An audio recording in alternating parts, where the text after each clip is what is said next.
很多人说它们像鸟居，但其实它是我们的乌头门。看到太多的人说这是鸟居，还是得强调一下，乌头门明代之前常见，建在入口后的必经之处，柱子顶端应该由黑色的瓦罐套着来防雨水。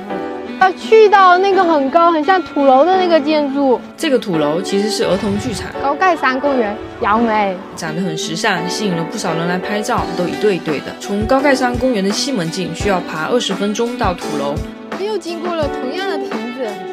路上的亭子可以歇脚野餐，亭台也多。那个土楼，你要的樱花是和那个土楼，沿路风景都不错。话说，谁知道这个草是什么？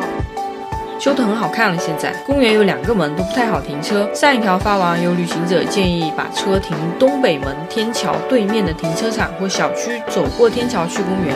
我来的时候是停在齐安路的西门远处，从西门进，走过乌头门，登上山顶。山顶可以看到海峡奥体、一旗二鼓、山高四虎，高盖山的风景也别有味道。看山顶游乐场的孩子们玩得多开心就知道了。